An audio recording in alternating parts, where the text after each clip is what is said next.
Estou aqui para falar sobre a questão da vulnerabilidade no contexto do coronavírus e num aspecto muito próprio, muito peculiar dessas vulnerabilidades, que é a maneira como elas se traduzem no momento da morte.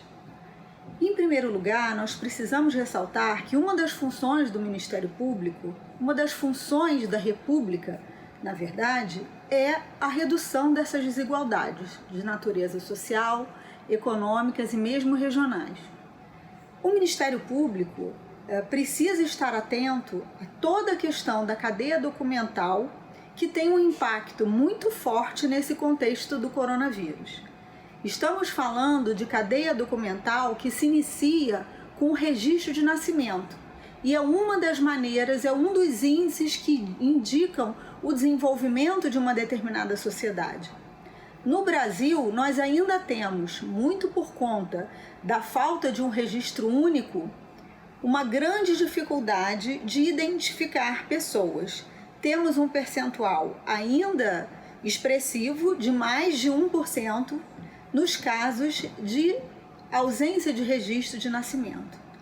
E toda a cadeia documental que daí decorre, todo o desenvolvimento ou mesmo o mau desenvolvimento tem um impacto nesse momento da pandemia.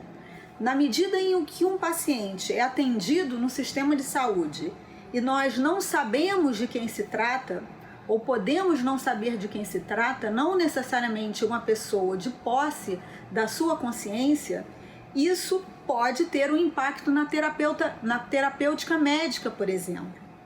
Mas no momento do óbito, se nós não temos o paciente identificado, ou seja, aquela pessoa que no seu estado tem uma identificação biométrica, nós temos um risco ainda maior dessa pessoa vir a óbito e se transformar num corpo não identificado, de pessoa desconhecida. Em primeiro lugar, isso é um atentado ao princípio da dignidade humana, que se traduz também pós-mortem. E o respeito à dignidade desses corpos é um dos princípios constitucionais. Isso é decorrência do princípio da dignidade da pessoa humana. A maneira como esse corpo é tratado, o respeito máximo que lhe é pertencente, que deve ser atribuído a esse corpo, porque ele retrata a história de uma pessoa, que também pode ser demonstrado por seu histórico do documental. No momento da morte, se nós não sabemos de quem é aquele corpo, isso viola o direito das famílias de velar o seu morto e também viola o próprio direito à sua própria história, né? Então nós temos aí um caso que merece bastante atenção, em primeiro lugar, por esse aspecto. E em segundo lugar, porque ao enterrar ou cremar um corpo cuja a história da pessoa nós desconhecemos, nós podemos dar ensejo a fraudes de toda natureza, de natureza civil, de natureza penal, de natureza previdenciária. Então existe um interesse público bastante relevante de combater esse tipo de fenômeno, que é a inumação de corpos não identificados. Toda essa vertente é tratada pelo Programa de Localização e Identificação de pessoas desaparecidas.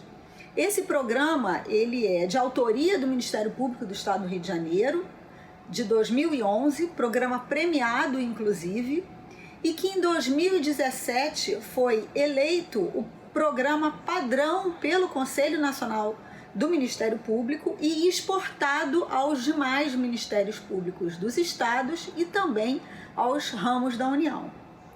Pois bem, a partir de 2017 nós temos um Sistema Nacional de Identificação de Pessoas Desaparecidas. E esse sistema viabiliza o encontro de pessoas buscadas com cadastros lá já existentes.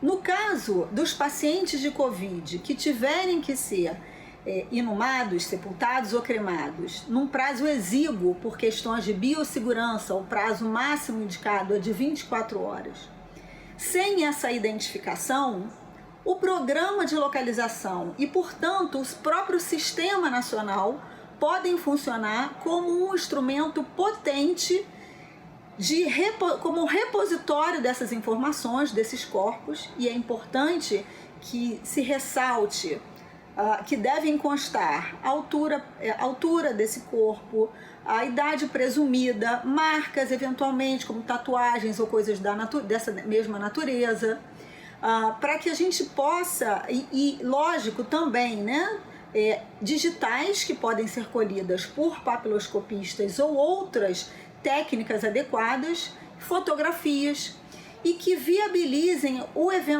a eventual identificação desses corpos. Isso é muito importante, não apenas para as famílias, volto a dizer, né, em primeiro lugar, em respeito à pessoa que habitou aquele corpo, mas as famílias que eventualmente não conhecem o paradeiro do seu ente querido, por exemplo, pessoas em situação de rua, é um exemplo que a gente poderia trazer aqui, ou pessoas que por um motivo ou por outro perderam o contato familiar.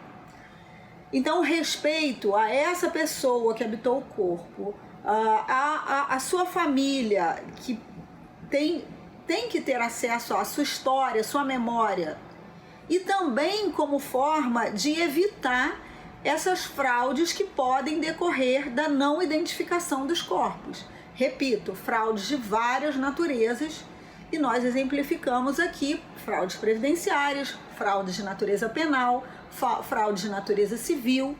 Então, esse instrumento é um instrumento que nesse momento de pandemia pode fazer toda a diferença. Uma enorme contribuição do Ministério Público, uma política pública extremamente estruturada e adequada para o enfrentamento de um dos aspectos bastante duros dessa pandemia.